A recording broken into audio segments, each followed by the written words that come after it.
sou a Débora, participante do Ponto de Cultura Gente Legal. E hoje eu vou conversar com a Manu Sagioro, uma cantora e compositora aqui de Bauru que vai expandir os nossos horizontes hoje, nessa conversa. As partilhas artísticas, antes da pandemia, aconteciam no nosso espaço casulo, onde também aconteciam outras coisas, como teatro e cinema para a comunidade.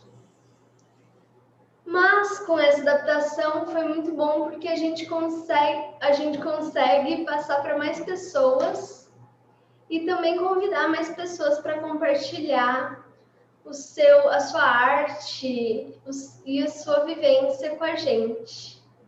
Então, para começar a primeira partilha desse novo ano, oi, Manu. Oi, Débora, tudo bom, querida? Estou muito feliz por estar aqui, viu? Gosto muito do trabalho de vocês, do Grupo Ato, já estive no Espaço Casulo e já que não posso estar presente, assim, né, no tete-a-tete, que bom que a gente pode estar aqui com a câmera, pertinho também. Que bom, a gente também gosta muito do seu trabalho e também acompanha de pertinho.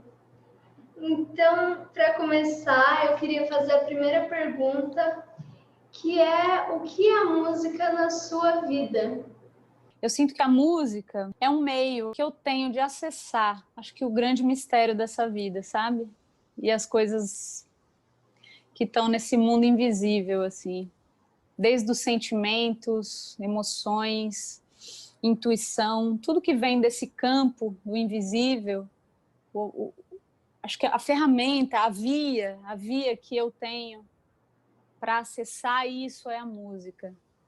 Então, ela não é só meio de vida, ela não é profissão, ela é tudo isso também. Mas o que é a música na minha vida, o que é a música para mim, eu acredito que é isso. É um presente que eu não sei se recebi, se adquiri, se acessei, mas é o meu jeito, é um caminho, é uma porta de acesso a esse mundo mais profundo. Muito legal. E como você se interessou pela música?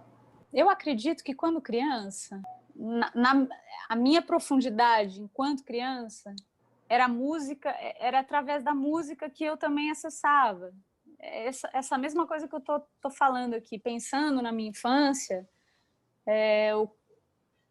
a música estava presente para me ajudar a sentir, a me conectar com as coisas, com a vida, assim. Era o que me trazia a maior magia que eu podia sentir nas coisas, tinha música. Tanto que essa semana eu estava comentando com a minha família das memórias. Eu tenho memórias muito, muito, muito precoces, assim, de épocas, de lugares, de casa, de vó, de convívio familiar, e a música completamente presente.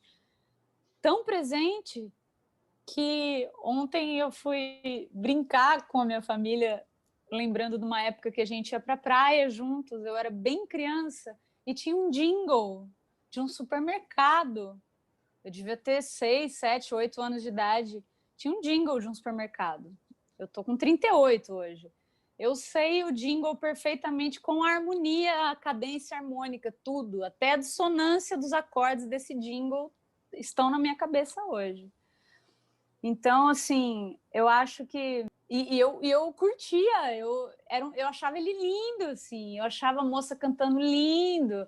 Fiquei com isso na cabeça. Então, tinha algo de diferente já na minha maneira de ouvir, de escutar, receber a música do mundo, sabe? Caramba, muito legal. E dentre essas músicas que você ouvia, ou que ouve, passou a ouvir, ou de outros âmbitos também, você tem algum mestre ou alguma pessoa que te inspira? Acho que os mestres sempre foram aqueles que me inspiraram. Quem me inspirou na música, eu olhava e admirava e sentia, acho que foram os meus mestres no caminho. Acho que o ensino Porque a gente sempre pensa no mestre ensinando, né? Alguém que está te dando algo e você recebendo dele. Mas a minha percepção hoje, pensando nesses mestres ao longo do caminho, é que eram pessoas que eu admirava.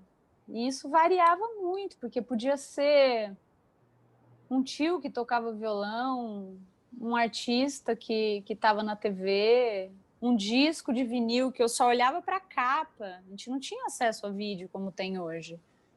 Era difícil, às vezes, ver um artista. Eu lembro uma época que eu gostava muito de 2 discos, bem criança ainda. Eu escutava 2 discos muito diferentes entre si, em estilo. Um era o Almir Sater e outro era Carly Simon cantando James Taylor, ou Carole King cantando James Taylor.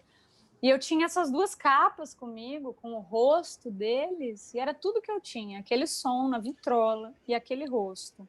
O rosto do Almir, o rosto da Carly Simon, no caso.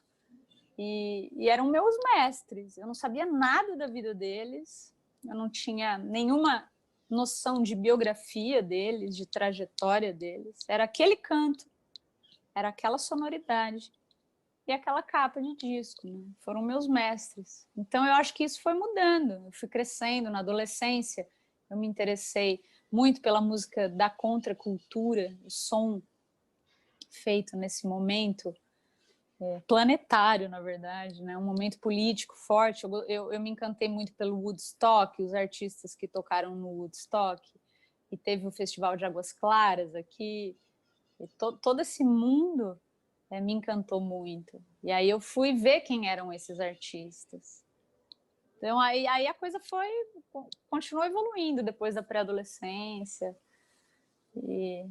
Então eu acho que a gente vai encontrando os mestres no caminho. Às vezes são essas pessoas mais famosas de destaque, às vezes não. Às vezes é alguém que toca um violão na tua rua, um vizinho. Que legal, no começo se interessar pela coisa mais simples, mais pura, que é não em si toda a complexidade ou toda a coisa por trás, mas só o que a pessoa faz e traz dela mesma. E como depois de sentir a música em si, você começou a trabalhar com ela, decidiu?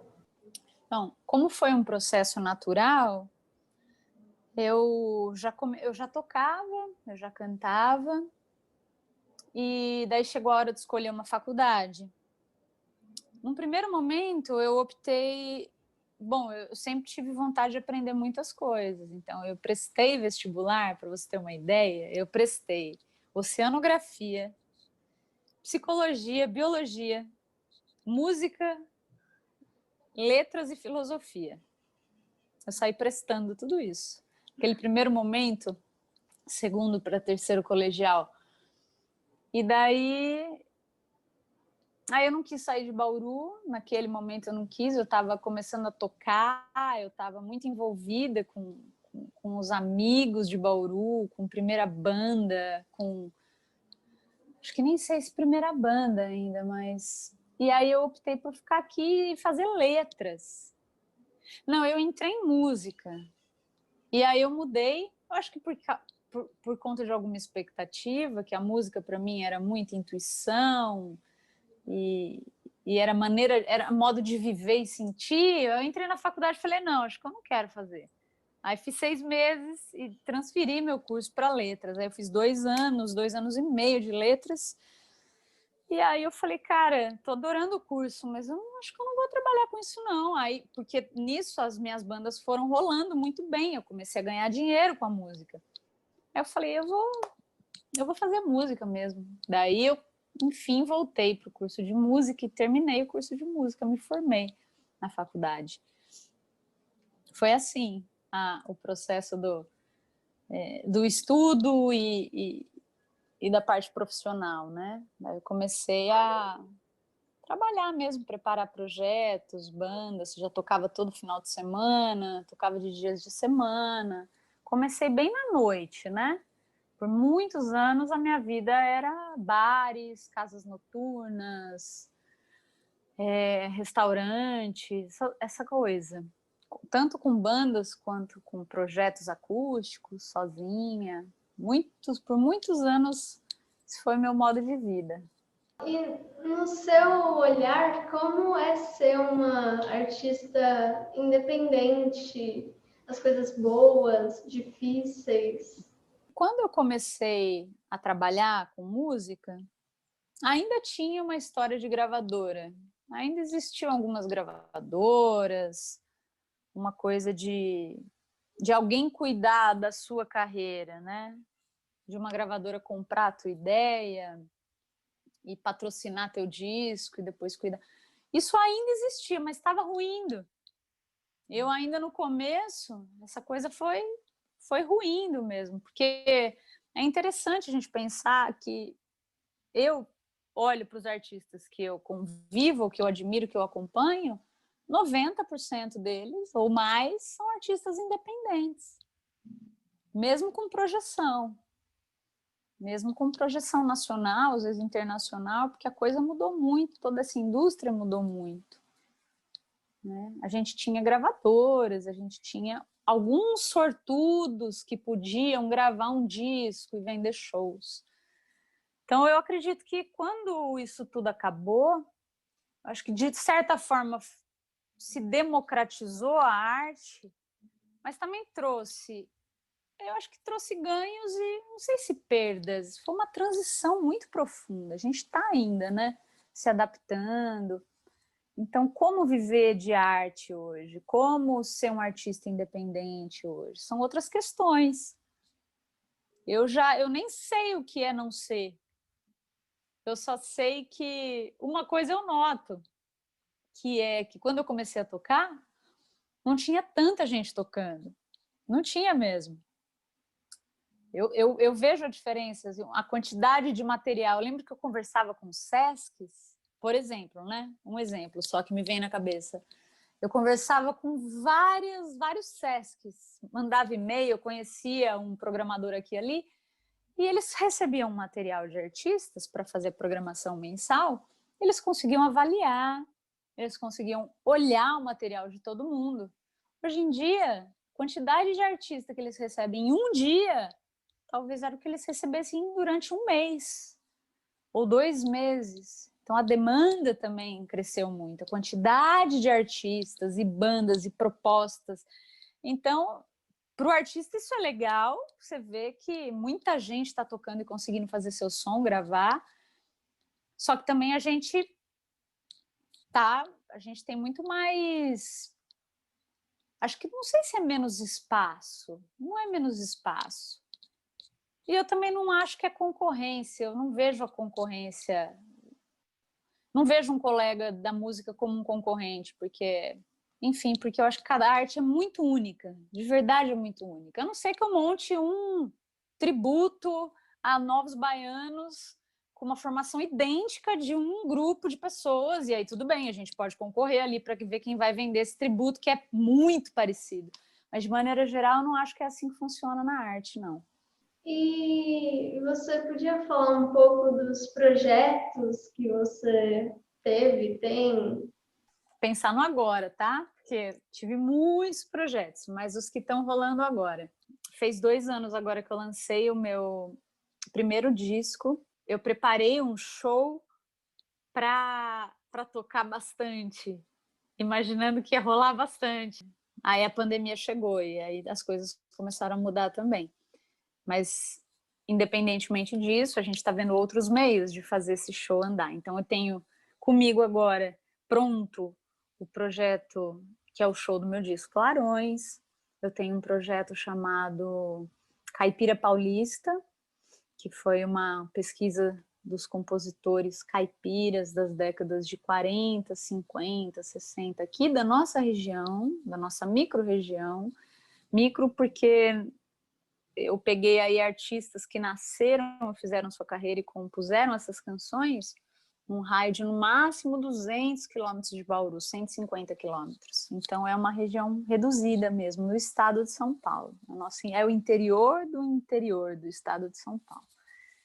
Então nesse projeto eu tenho comigo o Levi Ramiro, que é um violeiro que toca comigo há muitos anos, o Rogério Plaza, que é um sanfoneiro incrível de Marília, e a Daísa Munhoz, que é super versátil e toca comigo há muito tempo, toca vários estilos, e ela tem uma história com a música raiz por causa da família dela. O pai dela é cantador de música sertaneja, compositor, então a gente formou esse quarteto aí. Então esse projeto está andando. Eu tenho um trabalho com a Daísa, que a gente ainda não lançamos disco, mas esse ano a gente vai aparecer com algumas coisas muito legais, que chama Dama, e esse Dama, que traz a imagem de mulher, é Dama, é Daísa e Manu, Dama. Tudo que você falou já é incrível. E falando do primeiro disco, do Clarões, como foi o processo dele? Eu já estava na estrada da música, nos palcos, e gravando em discos de projetos e pessoas, já fazia quase 19 anos. Então, eu cheguei com um primeiro disco meu, 19 anos depois de já estar trabalhando com música. Porque a gente não... Eu acho que quem é artista, e você, eu te vejo como uma artista, e eu acho que é legal poder contar para você, assim, que pode ser fácil, mas pode não ser. Desde o pensar, o conceber, nessa concepção de primeiro disco, de primeira obra, até isso chegar e se colapsar na matéria, virar uma realidade, pode ser simples, pode não ser. E aí é muito o caminho de cada um. O meu caminho foi esse, ele demorou isso para amadurecer. E aí, quando eu comecei a escrever projeto desse primeiro disco, ele também foi mudando. As composições que eu achei que eu fosse gravar foram mudando, aí eu encontrei a Selmar que foi uma mestra no caminho. Quando você perguntou dos mestres, não sei em que ano, talvez 2004, 2005, eu encontrei o som da Selmar, não conhecia ela.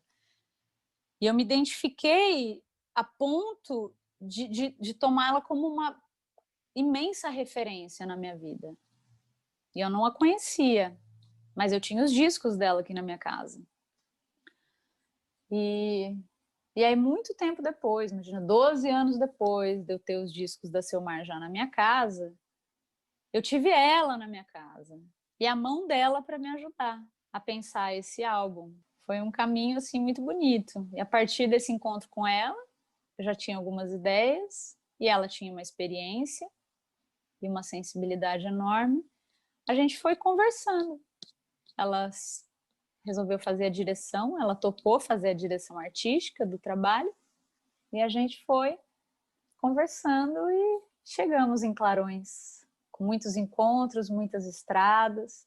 Inclusive, eu lancei um documentário agora, tem uns dias, que conta exatamente esse processo. Quem tiver vontade de conhecer um pouco mais desse processo, eu fui documentando ao longo desses anos para poder contar essa história, e eu contei. Muito legal, inclusive assisti, achei super bonito, super legal tudo o que aconteceu para esse disco nascer, todas as vivências que aconteceram. É muito lindo mesmo. Que legal que você assistiu. E falando do disco, eu queria pedir para você tocar um pouco de Menino do Manzoá, que é uma música que eu amo, uma palhinha. Vamos lá.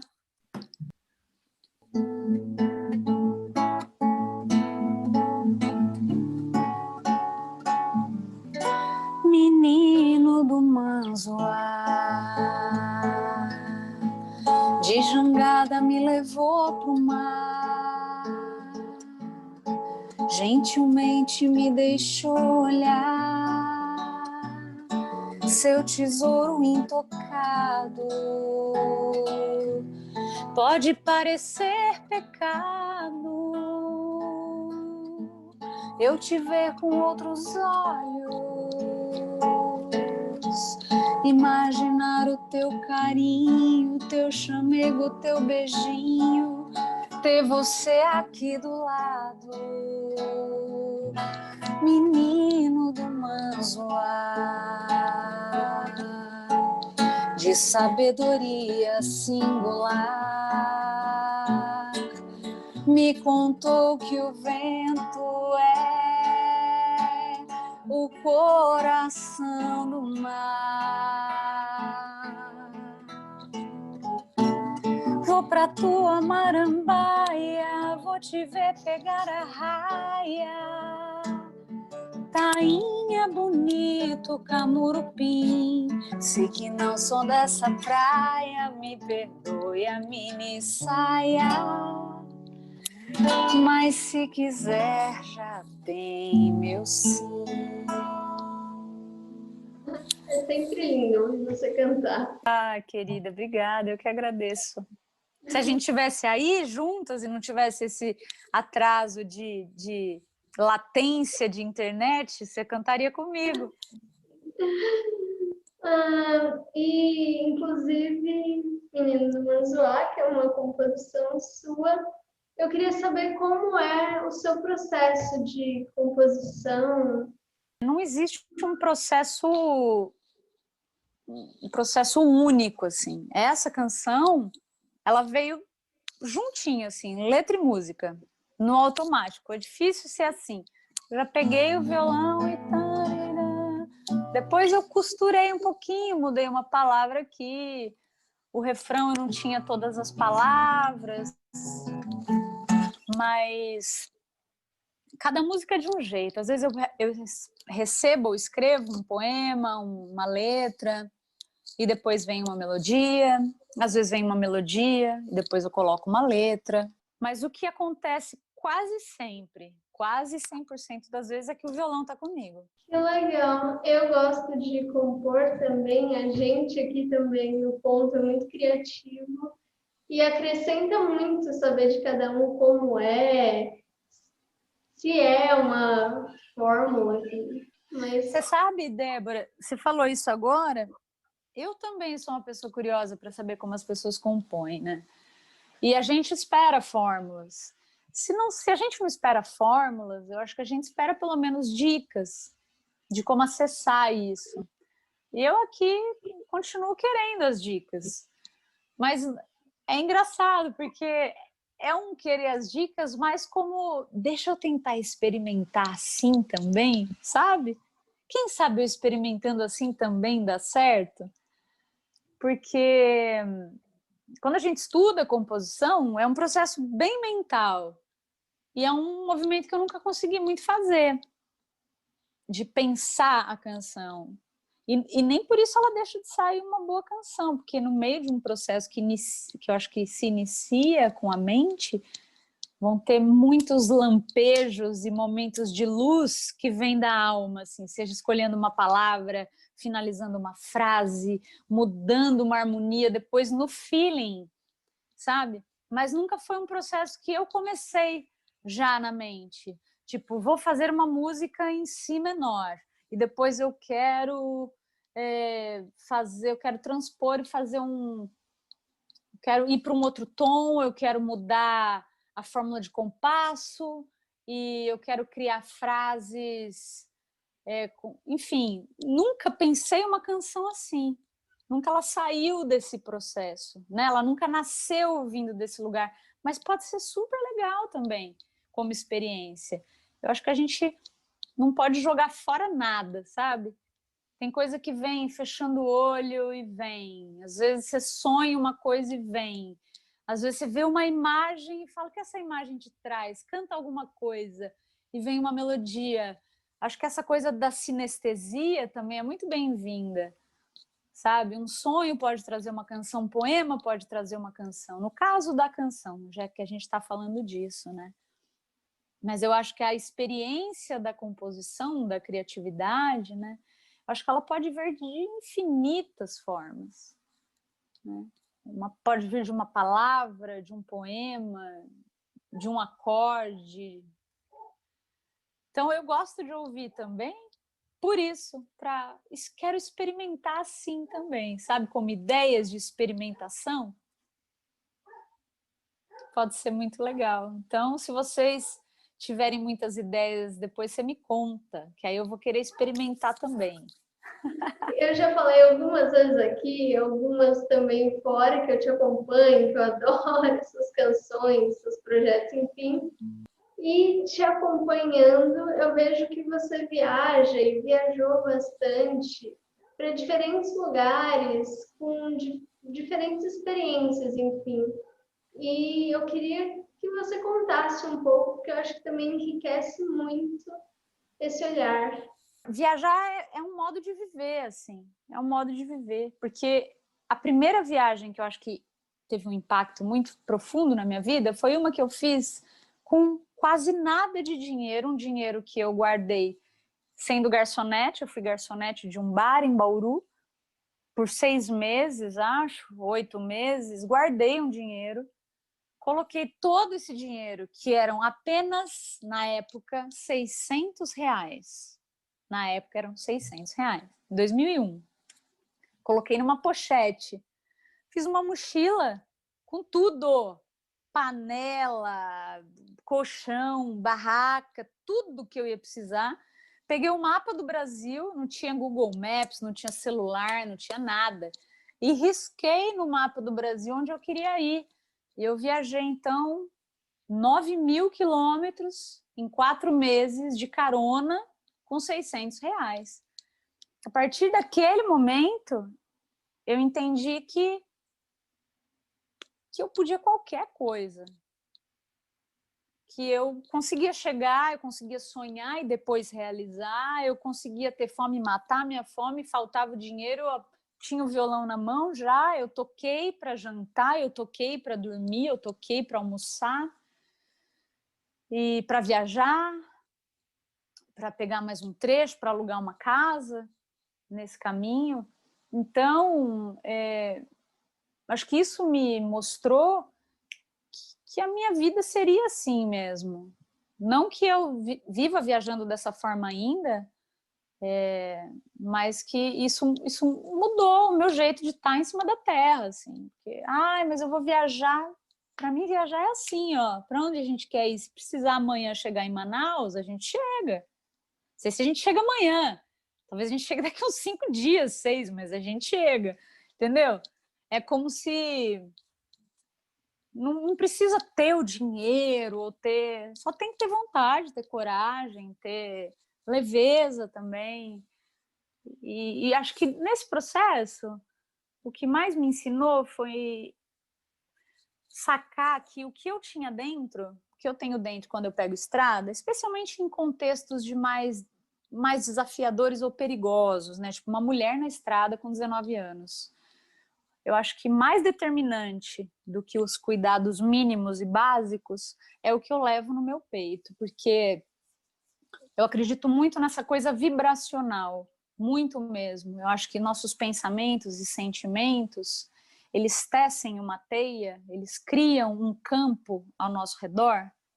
O que a gente pensa e o que a gente sente, cria um campo, e é esse campo que vai magnetizando, que vai atraindo, que vai construindo e abrindo as trilhas para aquilo que está vibrando parecido com aquele campo, como sintonizar rádio, né? Como uma sintonia fina.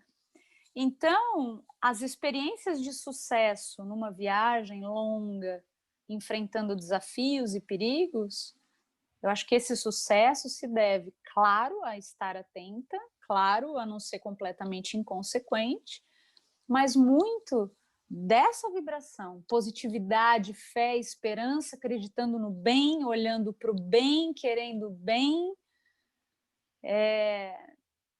Eu acho que isso realmente abre as trilhas e faz a gente se conectar com quem está com um campo parecido com o nosso. Tanto que eu tive um episódio super desagradável durante essa viagem de carona, que coincidiu com um momento de estresse que eu estava vivendo com meu companheiro de viagem. Quando a gente começou a entrar um pouco numa desarmonia, nós dois ali, a gente viveu uma experiência difícil. Então, eu acho que essas coisas a gente tem que estar bem atento, assim, para viver mesmo, sabe? Às vezes a gente está bravo e quer sair. Não é hora de sair, sabe? Ah, eu vou andar de bicicleta, eu briguei com a minha família, peguei a bike e vou sair. Toma cuidado.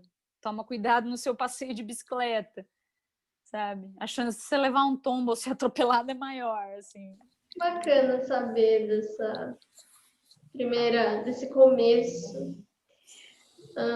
E eu também acredito bastante nessa coisa de energia, de acalmar e sentir o que vai ser melhor.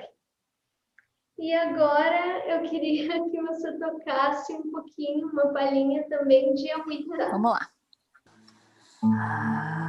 Agüita te llevas toditas mis penas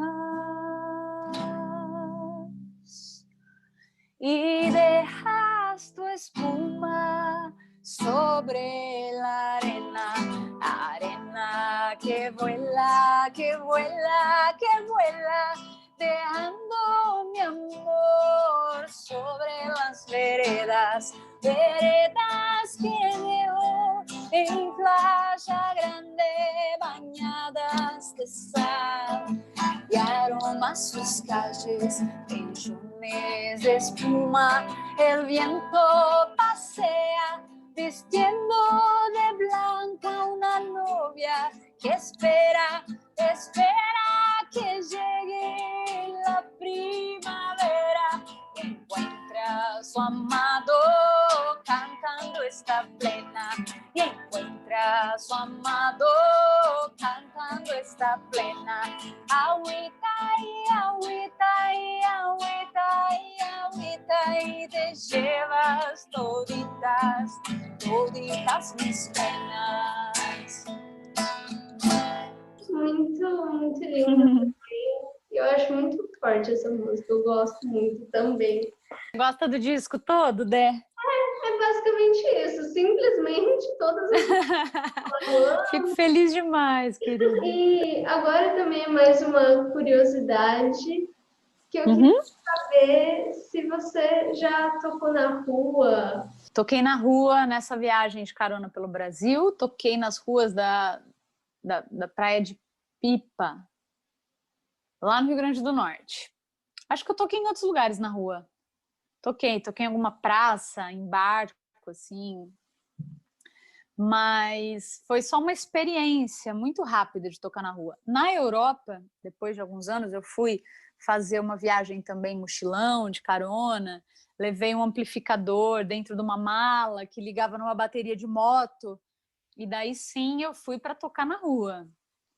Aí eu parava parava em qualquer lugar e tocava meu som para que nem eram minhas músicas na época ainda, eu nem compunha. Acho que eu devia ter uma música ou outra e não tinha coragem de tocar, mas eu tocava as músicas na rua para ganhar uma moeda, para almoçar, para jantar. Toquei muito, 9 países a gente fez. Minha irmã me acompanhou. Na época ela era modelo, mas ela é super afinada, minha irmã, ela sempre amou música, assim, ela me acompanhava.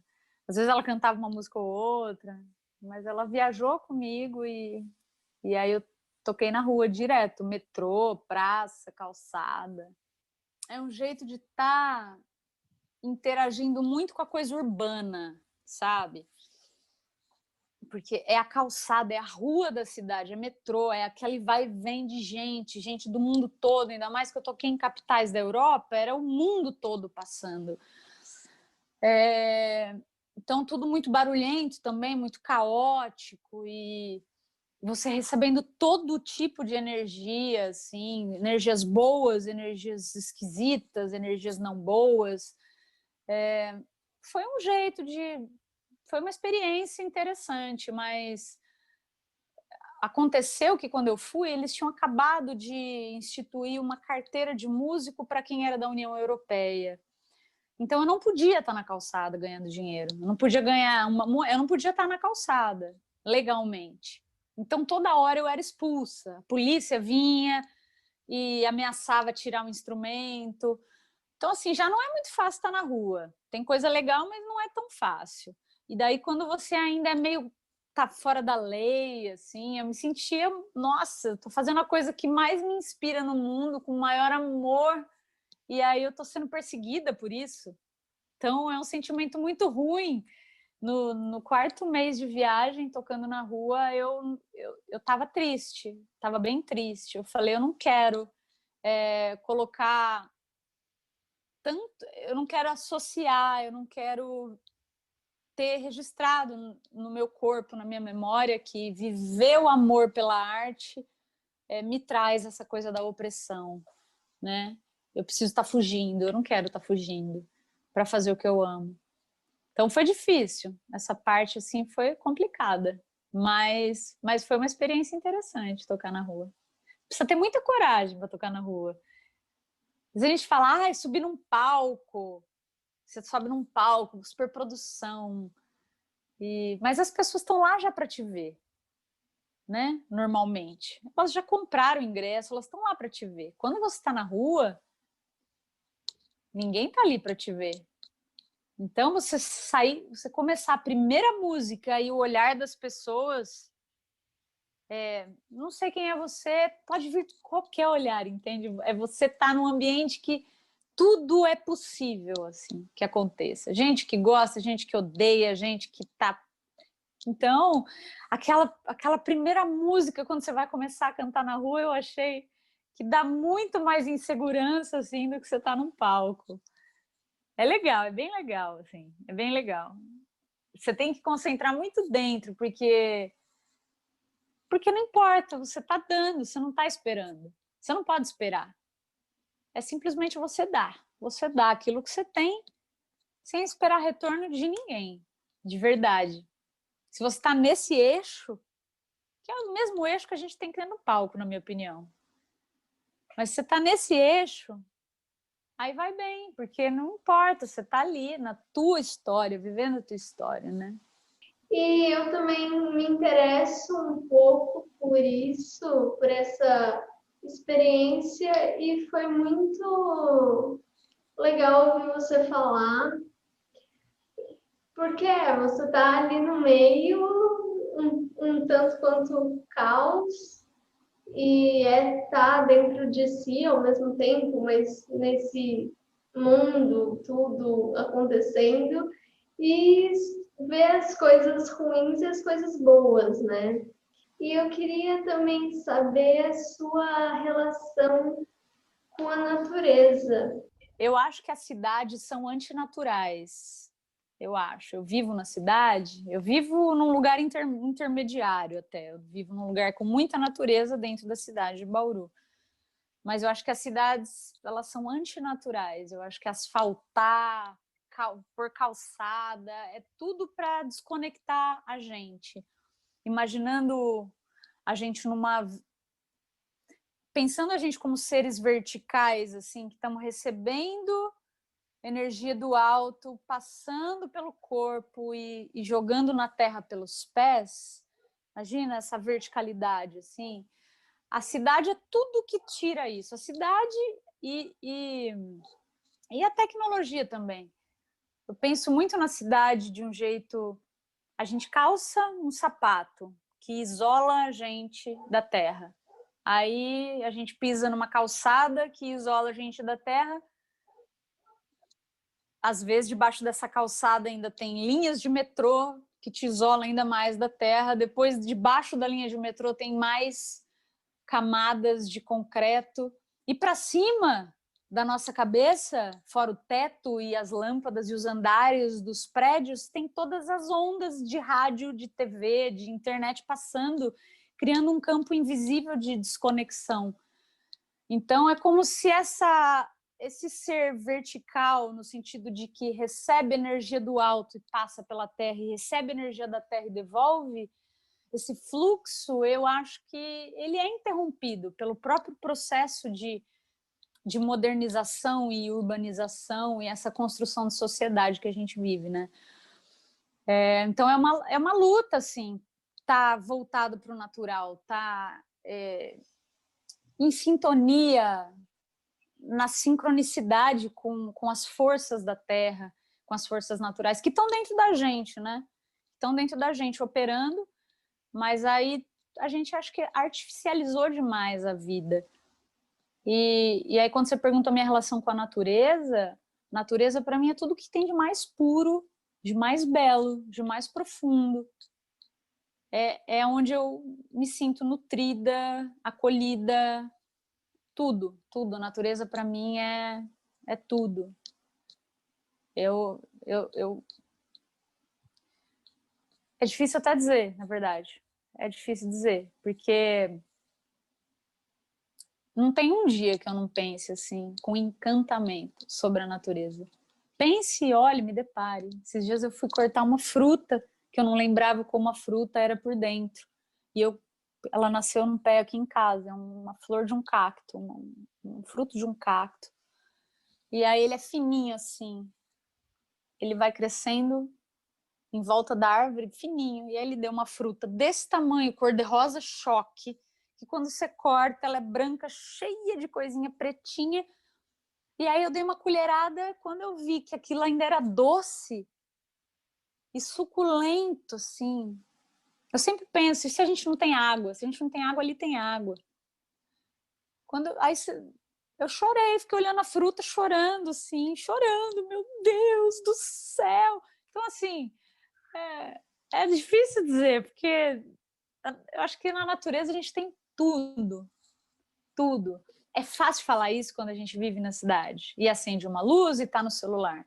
Mas eu tive experiências profundas na floresta, vivendo com muito poucos momentos, claro. Eu não vivi selvagem, mas eu estive em determinadas situações de viver com nada de conforto e na natureza, em barraca, sem parede, com um bicho grande passando, insetos enormes. E eu acho que, mesmo naquela situação de tantos desconfortos e temores que vêm, eu me sinto muito integrada, me sinto muito protegida, me sinto muito feliz. É difícil eu querer fugir de um ambiente natural, muito difícil, sabe? É muito bom ouvir essa experiência, ouvir você falar, seu olhar, enfim.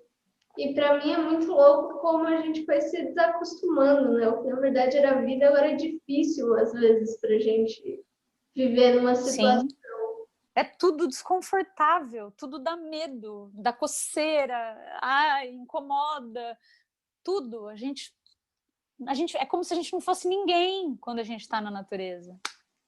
A gente se sente seguro dentro de um shopping e se sente inseguro no meio de uma floresta. Eu acho isso uma inversão completa de... eu não sei do que é uma inversão, mas é uma inversão do natural. Eu queria te perguntar uma dica que você tem ou algo que você possa falar para quem quer viver de música, quer se arriscar e... Eu acho que todo o nosso papo ele foi muito para o campo dos sentidos, do coração, da intuição, de conexão com essas coisas mais profundas. E essa coisa que eu falei do campo é muito real para mim.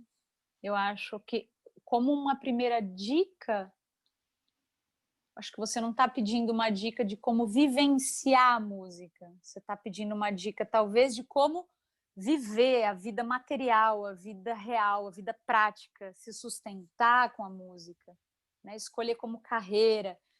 E aí eu tenho, sim, uma dica que muito tarde eu fui perceber a importância disso, mas eu acho que as pessoas, você, como as pessoas mais novas já estão percebendo, é a importância de você, sim, criar os seus projetos, seja escolher o que é que você vai trabalhar num momento, por exemplo, vou gravar um disco, vou fazer um show, vou fazer não sei, uma performance, O mundo é infinito da criatividade, mas depois de você escolher o produto que você vai trabalhar naquele momento,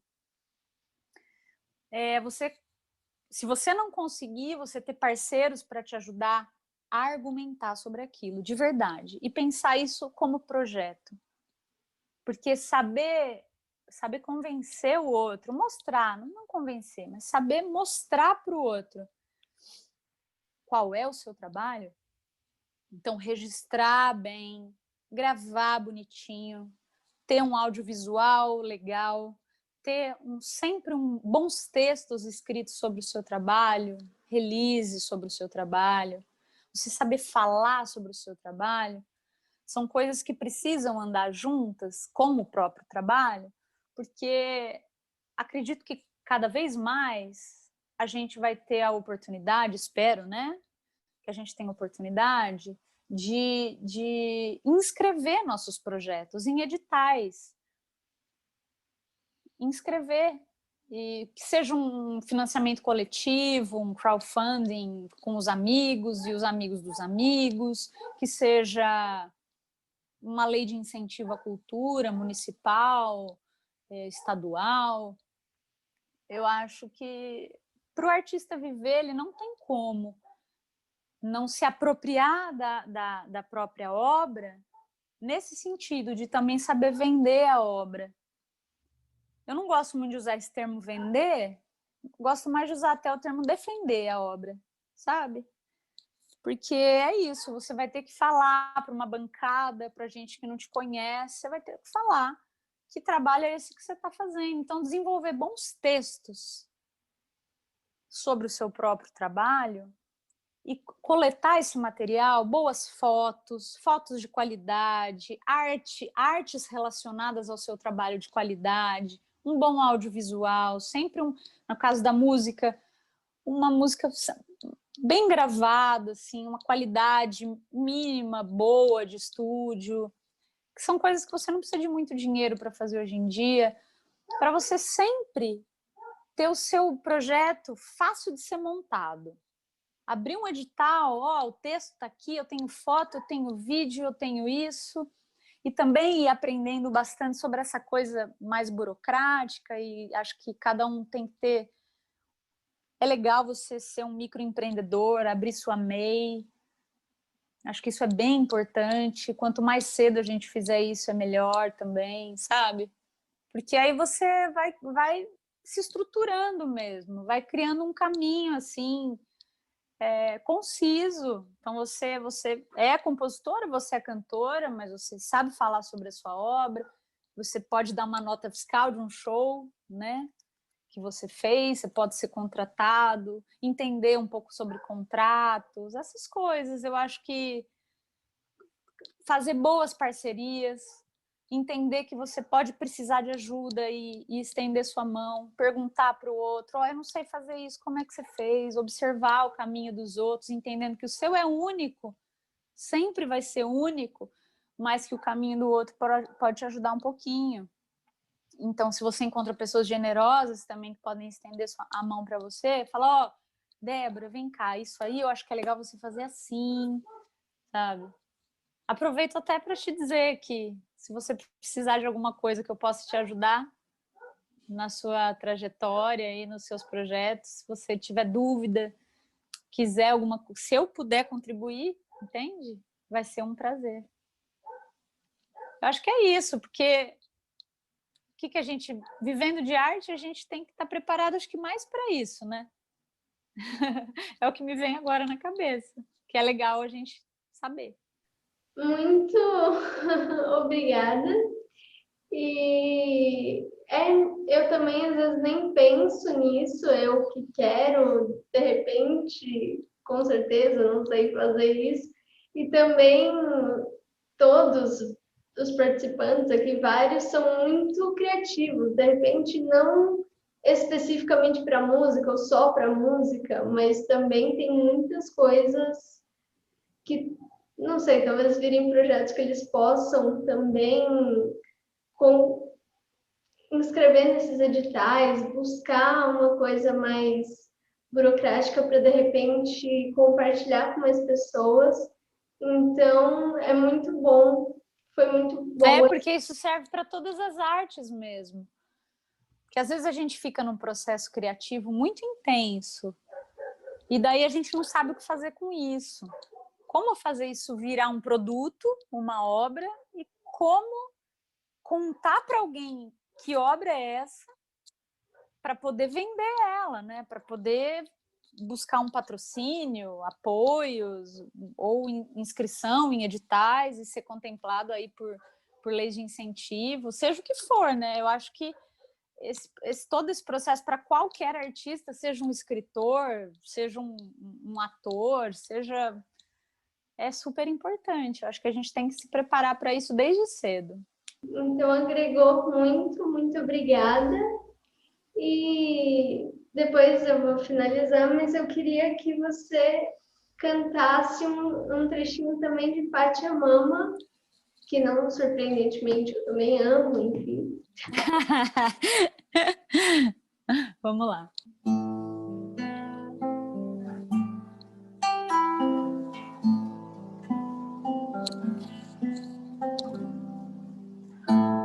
Pachamama, que beleza, Telos Gaia, realeza, terra,